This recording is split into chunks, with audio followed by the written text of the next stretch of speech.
శ్రీమాత్రి నమః. ఈరోజు వచ్చేసి ఉల్లి దోశ వేసుకుందామండి. చూడండి, ఉల్లి దోశని బాగా పిండి చేసుకుని పెట్టుకున్నానండి. దోశ చాలా క్రిస్పీగా చాలా బాగా వస్తుందండి. 2 గ్లాసులు బియ్యానికి 1 గ్లాసు మినపప్పు, 1 స్పూను మెంతులు, 1 స్పూను శనగపప్పు వేసుకునండి. ఇలాగా మిక్సీ కన్నా రుబ్బుకుంటేనే బాగుంటుందండి. ఇదిగోండి, కొద్దిగా జీలకర్ర వేస్తున్నాను, ఆనియన్స్ కూడా వేస్తున్నాను. ఉల్లి దోశ చాలా బాగుంటుందండి. ఉల్లి దోశ చాలా సూపర్ ఉంటుంది. కొంచెం కొత్తిమీర కూడా కట్ చేసి వేసుకుందామండి. కొత్తిమీర కూడా మంచిది కదా మనకి, వేసుకుంటే వేసుకున్నానండి. కొంచెం కొద్దిగా ఎక్కువ కాకుండా కొంచెం వేసుకుని కొత్తిమీర కూడా వేసాను. చూడండి, చాలా టేస్టీగా ఉంటుందండి. ఆయిల్ వేసుకుందామండి. చుట్టూ చల్లుకుంటే సరిపోతుంది.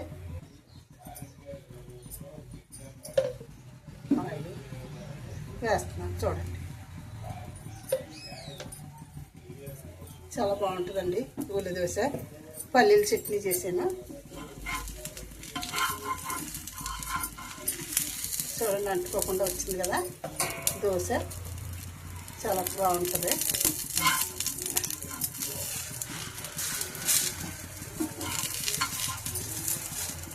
ఇంకా పెనం ఖాళీ కొద్ది ఇంకా చాలా బాగా వస్తుందండి దోశ అయితేనే.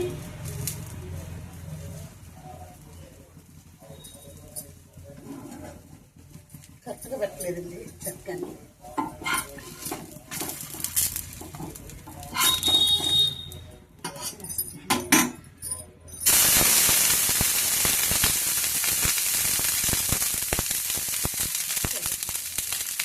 వేస్తున్నాను.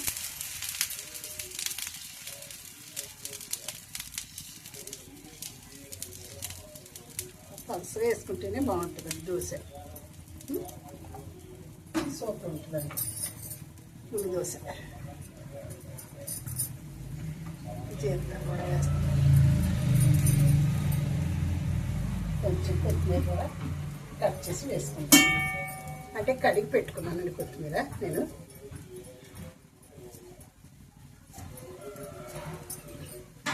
మంచిది కదా మనకి. ఆయిల్ కూడా ఇలా వేసుకుంటే సరిపోతుంది మనకి. ఎక్కువ ఆయిల్ వేసేసుకునే అవసరం లేదు.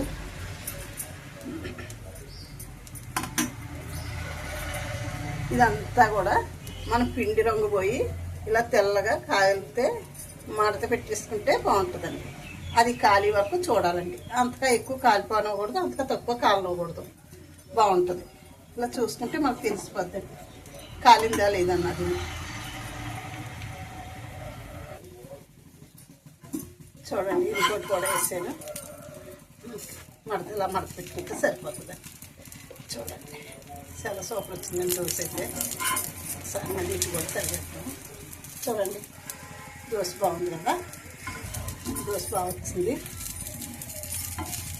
ఉల్లి దోశ మనం పిండి అంతా కలుపుకున్న తర్వాత వేసుకునే ముందు సాల్ట్ వేసుకుని ఒక స్పూన్ కాదు, పిండిని బట్టండి. ఎక్కువ పిండి అయితే 1 స్పూన్ వేసుకోవాలి, పంచదార. తక్కువ పిండి అయితే కొంచెం తక్కువ వేసుకోవాలి. కొంచెం పంచదార వేసుకుంటే ఈ కలర్ చేంజ్ అయ్యి చాలా బాగా వస్తుంది అండి. చూడండి, సరే అండి, ఉంటానండి. మీకు ఈ దోశ చూడండి, పల్లీ చట్నీ చేశాను. చూడండి, పల్లీ చట్నీ చేసి ఈ దోశలు చూడండి చాలా బాగుంటుందండి. ఇలా పల్లీ చట్నీ చేసుకుని తీసుకుంటేనే, శనగపప్పు చట్నీ అయినా సరే సూపర్ ఉంటుందండి దోశల్లోకి. మీకు నచ్చితే లైక్ చేసి, షేర్ చేసి, సబ్స్క్రైబ్ చేయండి. ఉంటానండి. శ్రీమాత్రే నమః, శ్రీమాత్రే నమః, శ్రీమాత్రే నమః.